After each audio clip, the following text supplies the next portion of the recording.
Se você é fã de histórias que fazem o coração acelerar e o medo gelar a espinha, inscreva-se agora no canal Contos Que Susto.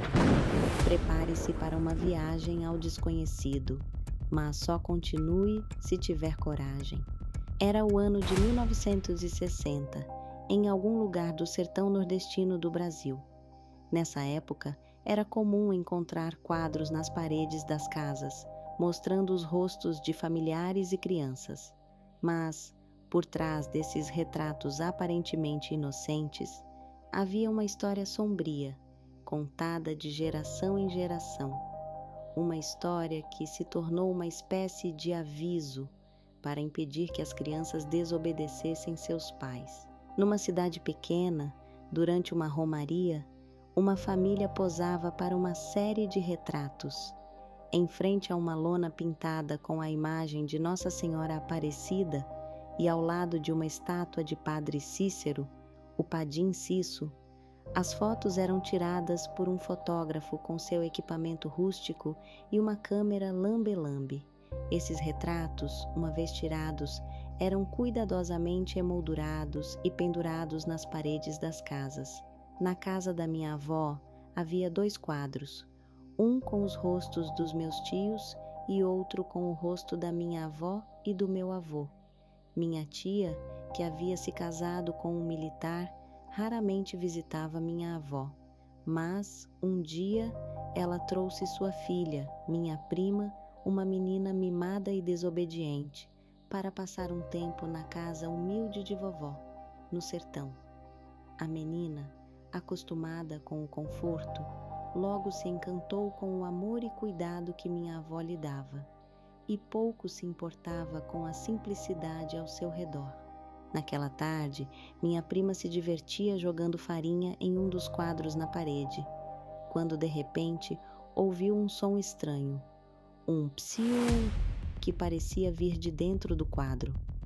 Assustada, ela olhou fixamente para o retrato dos meus tios e notou algo perturbador.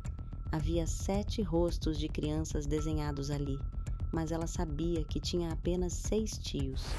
Confusa e com medo, correu até minha avó e perguntou sobre a 7ª criança. Vovó foi até a sala, olhou para o quadro e, para seu alívio, viu apenas 6 rostos. Achando que minha prima estava apenas brincando, repreendeu-a pela bagunça e a mandou brincar lá fora. No entanto, o que parecia ser apenas uma imaginação infantil, logo se tornou um pesadelo. Mais tarde, naquele mesmo dia, minha prima entrou novamente na casa para pedir um pouco de refrigerante. Ainda assustada com o que vira antes, ela olhou de relance para o quadro e, mais uma vez, viu o rosto da 7ª criança, que agora a observava fixamente. Apavorada, ela correu até a vovó, que estava sentada debaixo de um umbuzal, fumando seu cachimbo. Tremendo, contou à avó o que havia visto.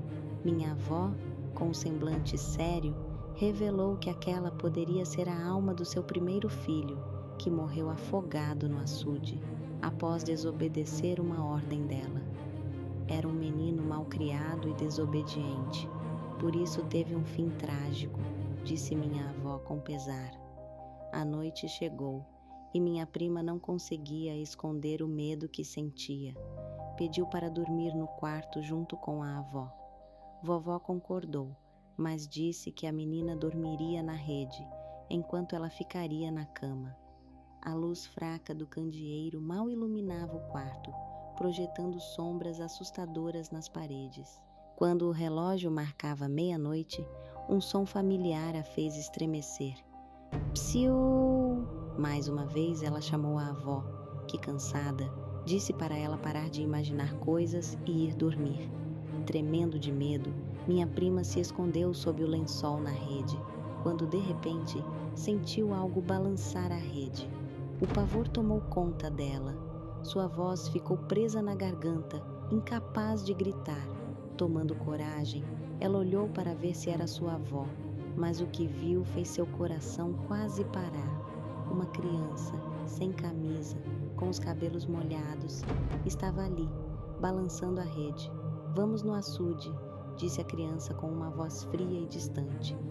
Minha avó acordou e, ao ver o olhar fixo da neta, percebeu que algo estava terrivelmente errado. Ela rapidamente pegou um crucifixo e começou a rezar. Deus, nosso Pai, que a alma que não encontrou o seu caminho encontre a luz e o perdão e descanse em paz. No momento em que a reza terminou, a figura da criança começou a se dissipar, mas não sem antes deixar um recado sombrio. Se desobedecerem, eu voltarei para buscá-las. E assim termina mais um conto aterrorizante. Se você gostou dessa história e quer ouvir mais relatos de arrepiar, inscreva-se no canal Contos Que Susto. E lembre-se, algumas histórias são contadas para nos proteger.